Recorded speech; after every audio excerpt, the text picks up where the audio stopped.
আসসালামু আলাইকুম প্রিয় বন্ধুরা, কেমন আছেন সবাই? আশা করি সবাই ভালো আছেন।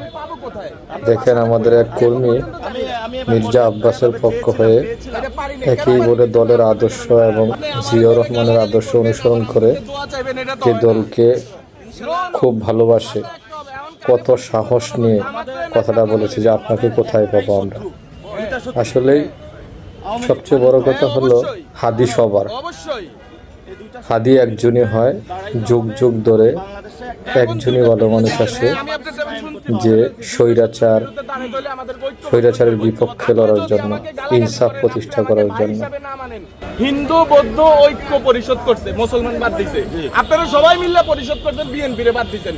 আবার বিএনপির পার্টি অফিসের সামনে এসে অবশ্যই ভোট চাওয়ার অধিকার, যোগ্যতা, সক্ষমতা আল্লাহ সুবহানাহু ওয়া তাআলা আপনাকে দিয়েছে। বাট আমরা 5 তারিখের পরে ভাবছিলাম যে আপনাদেরকে নিয়ে একটা সরকার গঠন করবো, কিন্তু আপনারা যে পরিমাণ গালাগালি করে করছেন, তাহলে আমরা তো তার সুযোগ রাখেন নাই। এখন মির্জা আব্বাস ধানের শীষ, ইনশাআল্লাহ এলাকার স্থানীয় লোক, আমার যদি অপরাধ হয় আপনি আমাকে ধরবেন, উনি এলাকার লোক, এলাকার। এখন আপনাকে আমি এমপি বানাইলাম, ভোট দিলাম, আপনার আমি পাবো কোথায়? আপনার বাসাটা কই? আমি তো এখন পর্যন্ত আমি এবার বলি আপনাকে, আমি এই ঢাকাতে ঢাকা ভার্সিটিতে ছিলাম। জি জি জি জি, এই পুরা রোডে মানুষ ছিল না। এই 5 তারিখের আগে সবাই আন্দোলন করতে এসেছিল। হ্যাঁ সবাই পুলিশ গুলি করেছিল না? করেছিল। ছাত্র দলের অনেক ভাই গুলি খেয়েছিল না? বিএনপির অনেক ভাই গুলি খেয়েছিল না? আমরা যখন মাঠে ছিলাম সবাই আমরা ঐক্যবদ্ধ ছিলাম 5 তারিখের আগের দিন পর্যন্ত। কিন্তু 5 তারিখ সকালে থেকে আপনারা একটা এজেন্ডা বাস্তবায়ন করছেন যে বিএনপিকে আপনারা নিধন করবেন, আপনারা বিএনপিকে বাদ দিয়ে দিবেন। আমরা চাইছিলাম ভাই আপনি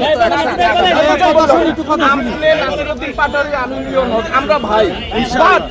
আপনারা যেইভাবে আমাদেরকে অকথ্য ভাষা ফেসবুকে ফেসগাড়ি দিয়ে গালাগালি করছেন ভাইও, আমাকে রাজনীতি করার ইচ্ছা মনে নষ্ট হয়ে গেছে। আর যেইভাবে আমার জিয়াউর রহমান আপনি কোন শরীয়তের এটা হয়, এবার আমি বলি, জিয়াউর রহমান বাংলাদেশের আইডল, বাংলাদেশের আইকন। এবার আমি, আপনি শুনবেন নাকি বলতে থাকবেন? না বলেন। আজকে এই মসজিদে নামাজ পড়েছি, বলেছি সবাই যাতে ম্যাডাম খালেদা জিয়ার জন্য দোয়া করে। উনি গণতান্ত্রিক জন্য এখানে জীবন দিয়েছেন। উনি বলেছেন কি, ওদের হাতে গোলামীর জিনজির, আমাদের হাতে স্বাধীনতার পতাকা বলেছিলেন। জি, জিয়াউর রহমান তো শহীদ হয়েছিলেন। জি, আমি জিয়াউর রহমানের জন্য দোয়া চেয়েছি। 5 তারিখের আগে আমরা শেখ হাসিনার বিরুদ্ধে কেন লড়াই করেছিলাম? ফ্যামিলি বিজনেস করে, চাঁদাবাজি করে নাই, কার্যক্রম করে নাই।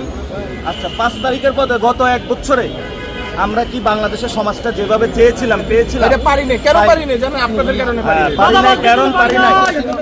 পারি নাই। কেন জানেন?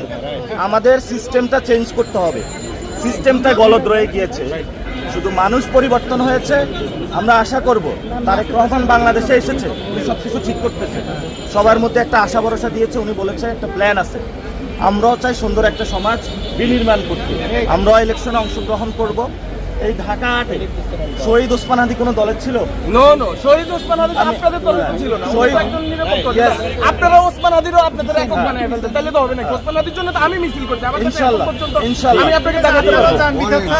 অবশ্যই কেন নট অনলি ওসমান হাদি, ওসমান হাদি এবং মুসাদ্দিক, আমরা সবার বিচার চাই। বাংলাদেশের যতগুলো হত্যাকাণ্ড হয়েছে প্রতিটা হত্যাকাণ্ডের বিচার চাই। শহীদ ওসমান হাদি, শহীদ ভাই অসুবিধা কই? কথাই বলতেছি কেন? ভিন্ন মতের মানুষের সাথে কথা বলবেন উনি, তাহলে উনি কি শুধু এনসিপি এমপি প্রার্থী? ভিন্ন মতের মানুষের সাথে তো কথা, আমি বিএনপি করি, উনি এনসিপি করবে, তো আমরা কথা বলবো না? কিন্তু এখন আমরা কেন পৃথক?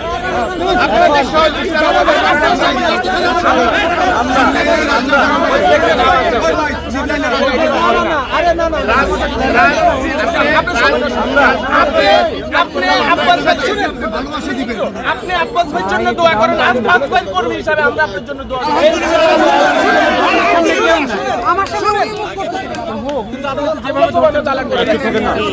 ভোটের অধিকার আল্লাহ দিয়েছে, ওই ভোট কই যাবে সেটা আমার আল্লাহ জানে। ইনশাআল্লাহ দোয়া করবেন আব্বাস ভাইকে নিয়ে। বেহুদা মন্তব্য করে একজন মুসলমান আরেকজন মুসলমানের ইজ্জতের উপরে